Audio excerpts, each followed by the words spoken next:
नमस्कार मित्रों एक बहुत ही रोचक कथा है ध्रुव तारे की और उसके विज्ञान की। आज मैं आपसे शेयर कर रही हूँ। मित्रों, ऐसा हो ही नहीं सकता कि अपने बचपन में किसी ने ध्रुव तारा की कहानी ना सुनी हो। एक ऐसा बालक जो अडग तारा बना।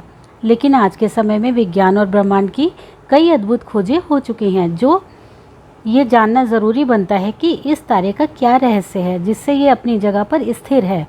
लेकिन विज्ञान की दृष्टि से जानने से पहले हमें उस प्राचीन कहानी को जानना होगा। राजा उत्तानपाद ब्रह्मा जी के पुत्र मनु के पुत्र थे। उनका विवाह एक बहुत ही सुंदर कन्या से हुआ था जिसका नाम सुनीति था। राजा अपनी पत्नी से बहुत प्रेम करते थे, लेकिन उन्हें कोई संतान नहीं थी। इसलिए रानी ने राजा का दूसरा विवाह करने की सलाह दी। राजा अपनी पत्नी से बहुत प्रेम करते थे, इसलिए उन्होंने मना कर दिया और कहा कि दूसरी पत्नी के आने से तुम्हारा स्थान कम हो जाएगा। जिस पर सुनीति ने कहा कि मुझे अपने आप पर विश्वास है, ऐसा नहीं होगा। राजा को सुनीति की हट माननी पड़ी और उन्होंने दूसरा विवाह कर लिया। उनकी दूसरी पत्नी का नाम सुरुचि था। विवाह के बाद जब सुरुचि महल आई, तब उसे राजा की पहली पत्नी के बारे में पता चला। यह जानने के बाद सुरुचि ने उत्तानपाद से कहा, जब तक आपकी पहली पत्नी वन प्रस्थान नहीं करेंगी तो वह महल में प्रवेश नहीं करेंगी।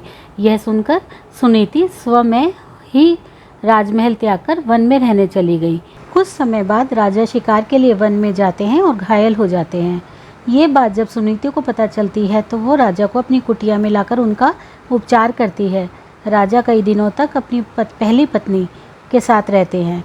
उस दौरान सुनीति गर्भवती हो जाती है और उन्हें पुत्र रत्न की प्राप्ति होती है, जिसका नाम ध्रुव रखा जाता है, जिसके बारे में राजा को ज्ञात नहीं रहता।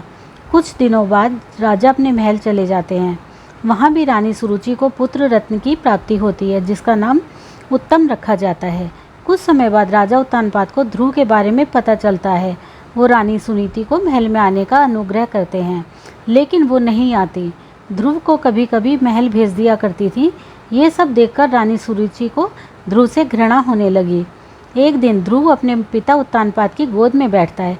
ये देख रानी सुरुचि को क्रोध आ जाता है और वो उसे धक्का देकर अपशब्द कहती हैं और उसे छोड़ी हुई स्त्री का पुत्र कहकर अपमानित करती हैं। नन्हा ध्रुव कुटिया में आकर माँ को पूरा घटनाक्रम सुनाता है। तब माता सुनीति उसे समझाती हैं, बेटा, अगर कोई बुरा कहे तो उसके बदले में उसे बुरा मत कहो, इससे तुम्हें ही हानि होगी। अगर तुम अपने पिता की गोद में सह सम्मान बैठना चाहते हो तो इस सृष्टि के पिता नारायण की गोद में बैठो। वो सर्वशक्तिमान और दयालु हैं। वो कहाँ मिलेंगे माँ? ध्रुव ने पूछा। माँ ने उत्तर की ओर दूर पहाड़ों की तरफ इशारा किया। इसके बाद एक रात को ध्रुव उत्तर के पहाड़ों की ओर निकल पड़े। वहाँ उसे नारद मुनि मिले। ध्रुव ने उनसे भगवान नारायण से मिलने का रास्ता पूछा। नारद मुनि ने कहा, धैर्य रखो, वो तुम्हें अवश्य मिलेंगे। ये कहकर नारद मुनि ने उन्हें ध्यान करने का तरीका बताया। उसी वक्त ध्रुव भगवान नारायण के ध्यान में बैठ गए। ध्रुव के दृढ़ मनोबल की वजह से आसपास के विस्तार में ऊर्जा बढ़ने लगी। ऊर्जा इस हद तक बढ़ी कि आसपास के ऋषि मुनियों को भी इसका एहसास होने लगा। ऋषि मुनियों को लगा कि कोई महान व्यक्ति ध्यान में होने चाहिए, लेकिन जब उन्होंने वहां जाकर देखा तो पता चला कि वो तो एकमात्र बालक है। यह देख सारे ऋषि मुनि भी ध्रुव के आसपास बैठकर भगवान नारायण का ध्यान करने लगे। यह सब देखकर इंद्रदेव चिंतित होने लगे। उन्हें लगा कि कहीं ये बालक भगवान नारायण से इंद्रासन ना मांग ले। इसीलिए उन्होंने ध्रुव को ध्यान भटकाने के लिए अपनी अप्सरा को माँ सुनीता का रूप बदलकर ध्रुव के पास भेजा। लेकिन ध्रुव का मन जरा भी विचलित नहीं हुआ।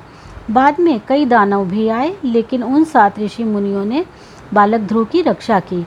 इसी तरह ध्रुव अपना ध्यान पर अडग रहे और आखिर में भगवान नारायण ने प्रसन्न होकर कहा, हे बालक, क्या चाहिए तुम्हें? मुझे मेरे पिता अपनी गोद में नहीं बैठने देते हैं। मेरी माँ ने कहा है आप इस सृष्टि के पिता हो। मैं आपकी गोद में बैठना चाहता हूँ। आकाश ही मेरी गोद है। मैं तुम्हें हमेशा के लिए अपनी गोद में स्थान देता हूँ, भगवान नारायण ने कहा। इसी के साथ भगवान नारायण ने उन 7 ऋषि मुनियों को भी ध्रुव की रक्षा के लिए आसमान में उनके आसपास स्थान दिया। माना जाता है कि ध्रुव के दृढ़ मनोबल की वजह से ध्रुव तारा स्थिर है और कभी भी अपनी जगह से नहीं हिलता। ये तो थी हमारी संस्कृति की एक अद्भुत कहानी। लेकिन आज के समय में विज्ञान बहुत आगे बढ़ चुका है और ब्रह्मांड के कई रहस्यों को उजागर किया है। पर आज भी ध्रुव तारा अपनी जगह से विचलित नहीं होता। और ऐसा क्यों होता है, उसका विज्ञान भी आज हमारे सामने है। तो चलिए जानते हैं ध्रुव तारे का विज्ञान। ध्रुव तारा, जिसे अंग्रेजी में पोल स्टार या नॉर्थ स्टार कहा जाता है, इसका हिंदी भाषा में अर्थ उत्तर का तारा होता है। अगर आप ब्रह्मांड के रहस्यों को जानने में रुचि रखते हो तो आपको पता ही होगा कि सारे खगोलीय चीज़ों की अपनी एक गति होती है, यहाँ तक कि तारों और गैलेक्सी की भी। तो फिर ऐसा क्या रहस्य है जो ध्रुव तारा को अपनी जगह पर स्थिर बनाए रखे है? हमारी पृथ्वी अंतरिक्ष में सीधी ना होकर थोड़ी सी झुकी हुई है और उसी झुकाव के साथ गोल गोल घूमती है। पृथ्वी के ऊपर का जो भाग है उसे उत्तर ध्रुव नॉर्थ पोल कहते हैं और नीचे का भाग को दक्षिण ध्रुव साउथ पोल कहते हैं। पृथ्वी गोल घूमती है, जिससे सारे तारे पूर्व से उदय होते हैं और पश्चिम में अस्त होते हैं, बिल्कुल हमारे सूर्य की तरह। लेकिन ध्रुव तारा पृथ्वी के अक्षांश के ठीक सामने आया है, इसी वजह से ना तो वो कभी अस्त होता है और ना ही उदय, बस अपनी जगह पर स्थिर रहता है। अगर आप कुछ दिनों तक उत्तर के तारों का अभ्यास करेंगे तो आपको दिखाई देगा कि सारे तारे गोल गोल घूम रहे हैं, सिवाय बीच वाले के, और यही बीच वाला तारा ध्रुव है। जब आप उत्तर में देखेंगे तो आपको 2 तारामंडल दिखाई देंगे। इन दोनों तारामंडल में नीचे वाले का नाम उर्सा मेजर और नीचे वाले तारामंडल का नाम उर्सा माइनर है। दोनों तारामंडल में 7 तारे मौजूद हैं और ध्रुव तारा उर्सा माइनर के अंत बिंदु पर आया हुआ है। अगर हम ध्रुव की हमारे सूरज से तुलना करें तो वो सूरज से लगभग 30 गुना ज़्यादा बड़ा और 2200 गुना ज़्यादा तेजस्वी है। वैसे तो माना ये भी जाता है कि ध्रुव उत्तर ब्रह्मांड का सबसे तेजस्वी तारा है, लेकिन असल में वो 48वें स्थान पर आता है। अब सवाल उठता है कि ध्रुव तारा क्या है, हमेशा अपनी जगह स्थिर रहेगा? जवाब है ना। मैंने आपको पहले ही बता दिया कि ब्रह्मांड में सबकी गति होती है। ध्रुव तारे की भी अपनी एक गति है। अभी वो पूरी तरह से पृथ्वी के अक्षांश के सामने नहीं है, पर साल 2105 तक ध्रुव और पृथ्वी का अक्षांश पूरी तरह से एक दूसरे के सामने होंगे। फिर वो अपनी जगह बदलने लगेगा, लेकिन 26,000 साल बाद फिर ध्रुव तारा ही उत्तर का तारा या कहे कि पोल स्टार बन जाएगा। ऐसा होने की वजह से तारों की गति नहीं बल्कि पृथ्वी की घूर्णन गति है, क्योंकि लंबे समय बाद पृथ्वी के अक्षांश में थोड़ा बहुत बदलाव आता है। अभी के समय में आप होका यंत्र के बदले ध्रुव तारे पर ज़्यादा विश्वास कर सकते हो, क्योंकि पृथ्वी के कुछ विस्तार में चुंबकीय क्षेत्र ज़्यादा होने की वजह से होका यंत्र गलत दिशा दिखाता है, जबकि ध्रुव तारा हमेशा उत्तर की ओर ही इशारा करता है। हमारा देश भारत पृथ्वी के उत्तर की तरफ आया हुआ है, इस वजह से हम अपने देश के किसी भी कोने से ध्रुव तारे को देख सकते हैं। 12 साल बाद वेगा नामक इस सितारा उत्तर दिशा के नज़दीक आने लगेगा। ये तारा उत्तर दिशा का सबसे तेजस्वी होने की वजह से इसे ही नॉर्थ स्टार माना जाएगा।